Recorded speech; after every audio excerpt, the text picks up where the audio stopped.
모든 인간의 섬김은 자기를 위한 섬김, 자기 과시를 위한 섬김으로 끝나버립니다.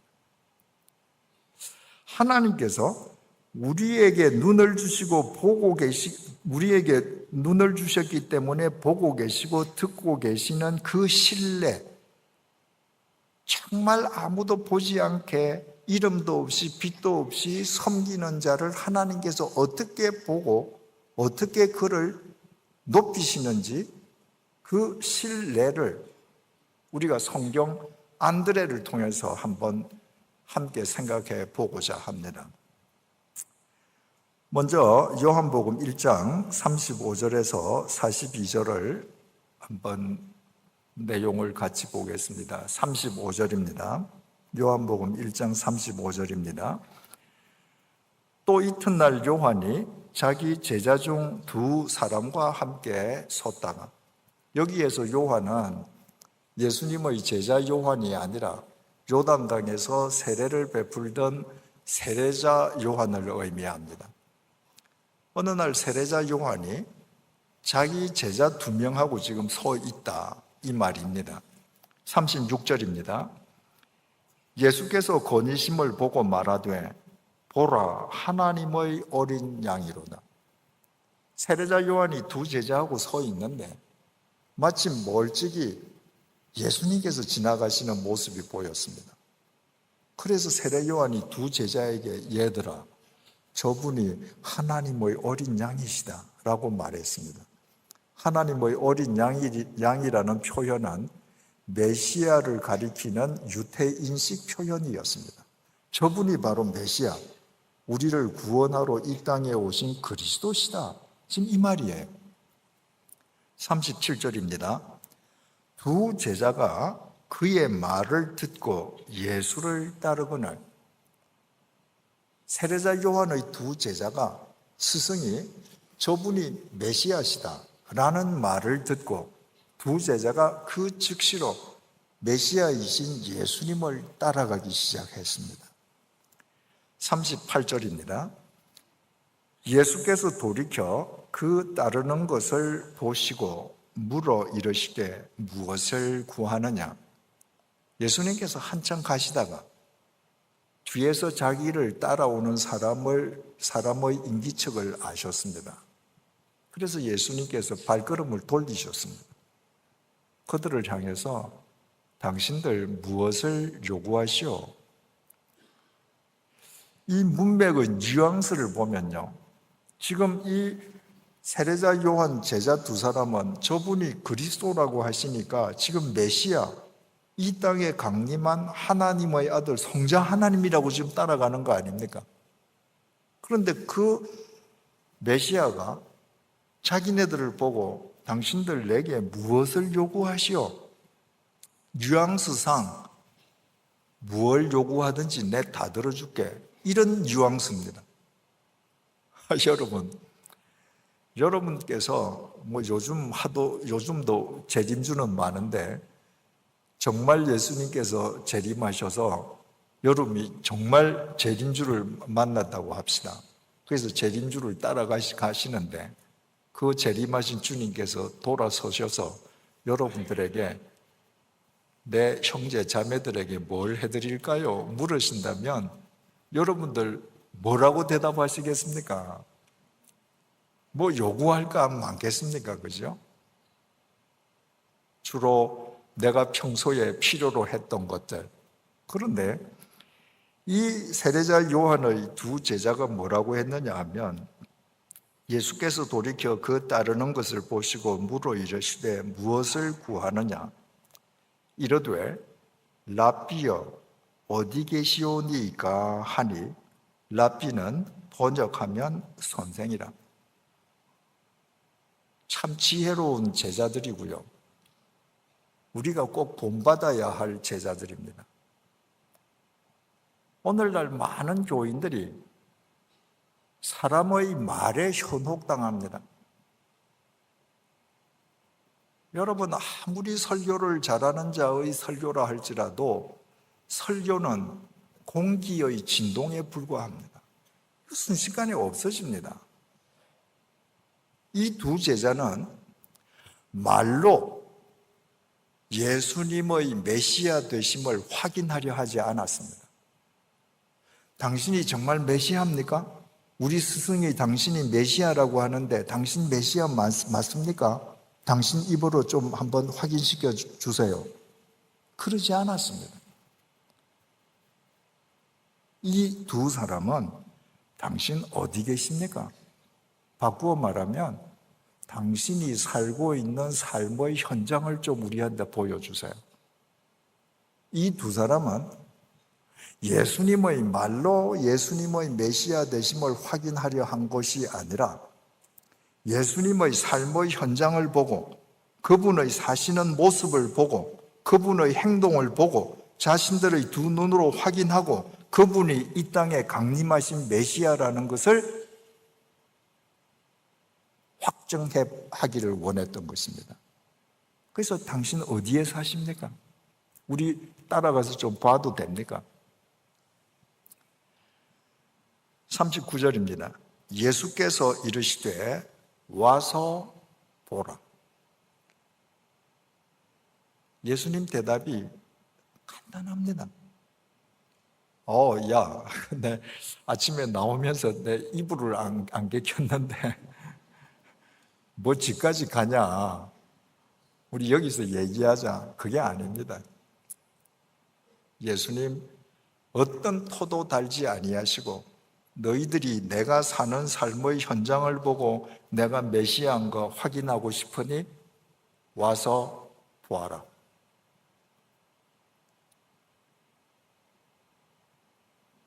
여러분, 한때 교회 성장론이 한국 교회를 휩쓸고 있을 때 한국 교회에서 와보라, 옛날 성경은 이 번역이 와보라라고 되어 있었죠. 와보라가 한국 교회의 단골 표어였습니다. 전도 표어죠. 그때의 와보라는 예배당에 국한되어 있습니다. 우리 교회 한번 가보자. 우리 목사님 설교 한번 들어보자. 우리 교회 성가대 찬양 한번 들어봐라. 우리 교회 성경 공부에 한번 참석해 보아라. 예배당에 와서 보라는 거예요. 예수님께서는 랍비여, 당신이 정말 메시아시라면 당신의 삶의 터전을 우리가 볼 수 있습니까? 그럴 때 예수님께서 그래 가자, 예루살렘 성전에 가자. 그들을 예루살렘 성전에 데려가시지 않았습니다. 와봐라. 내가 어떻게 사는지 내 삶의 현장을 봐라. 내 삶의 현장을 보고 내가 메시아라는 거 너희들 눈으로 확인해라.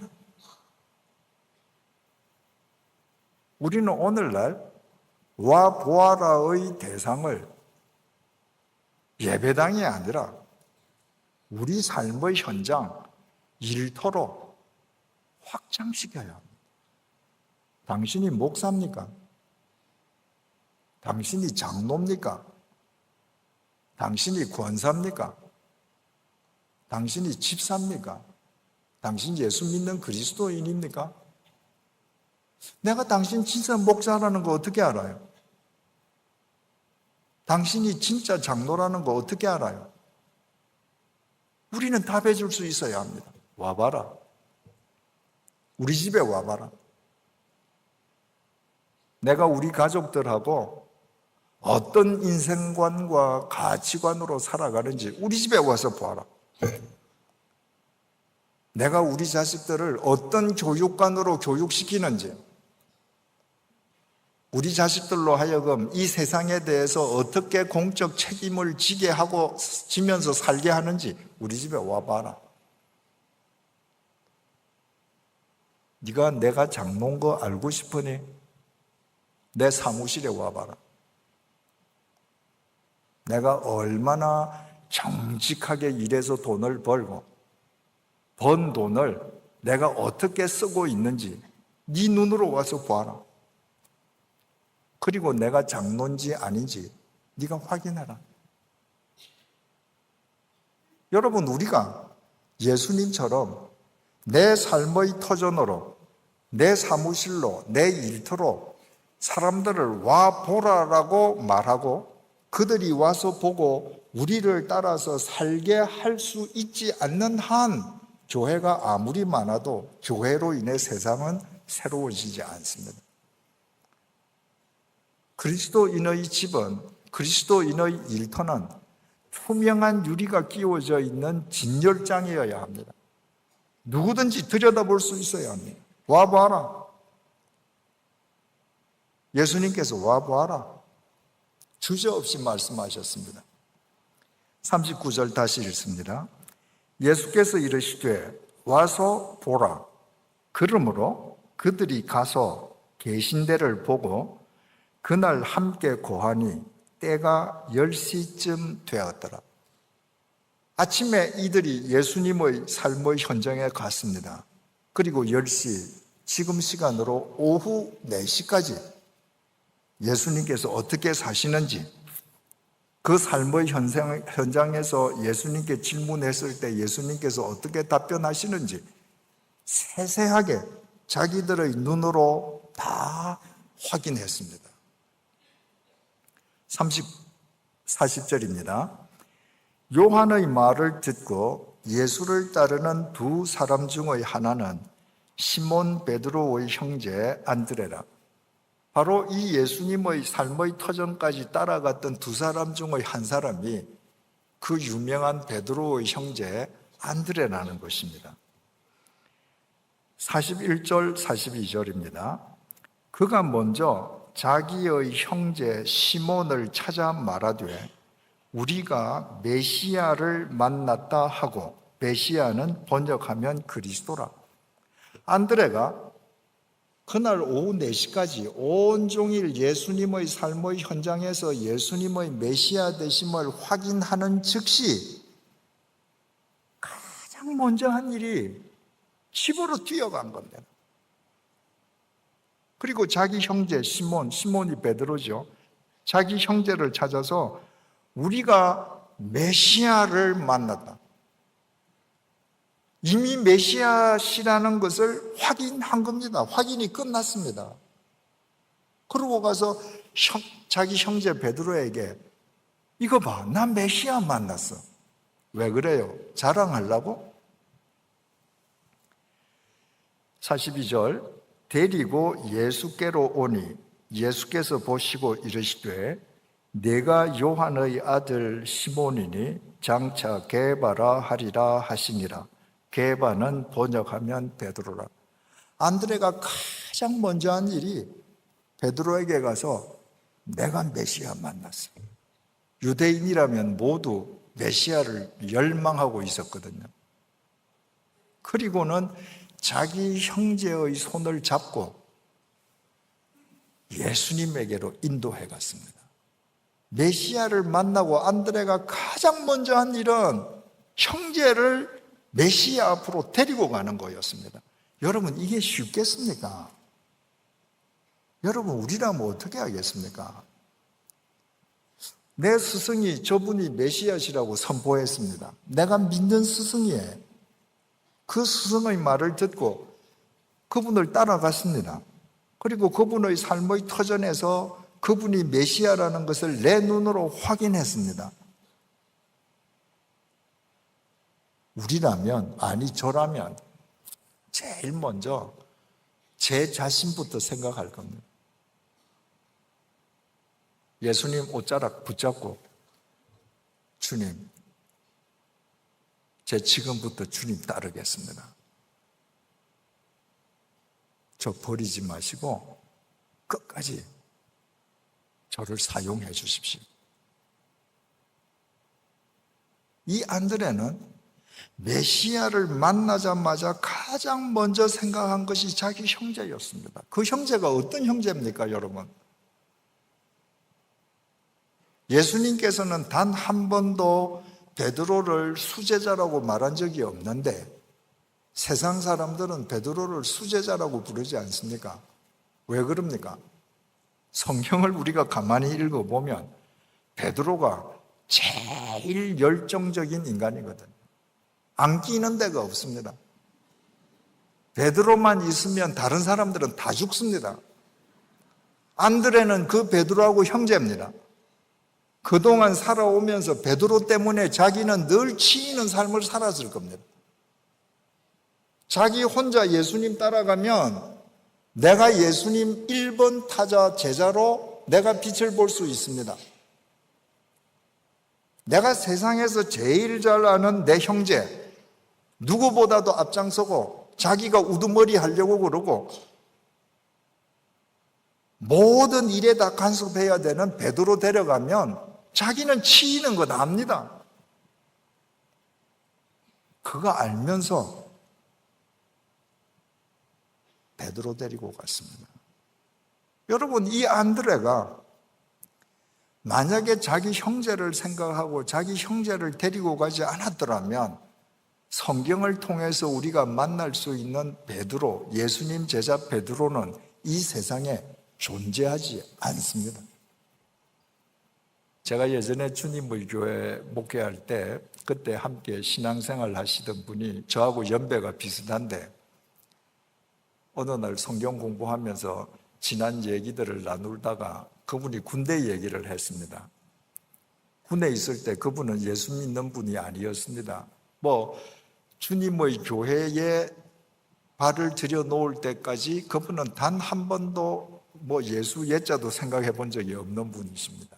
근데 군에 있을 때 그분이 근무하던 부대 사령관이 예수를 믿는 분이어서 부활절, 성탄절 이런 그 교회 절기가 되면 사령관이 예수 믿는 사병들은 훈련을 면해줬대요. 그리고는 교회에서 무슨 잔치가 있으면 교회 가도록 허락을 해줬답니다. 그래서 이제 그 절기가 되면 예수 믿는 사람 나와. 그럼 자기도 나간 거예요. 훈련 안 받으려고. 그랬더니 조교가 테스트 하는 거예요. 이 진짜 예수 믿는 사람인지 가짜인지.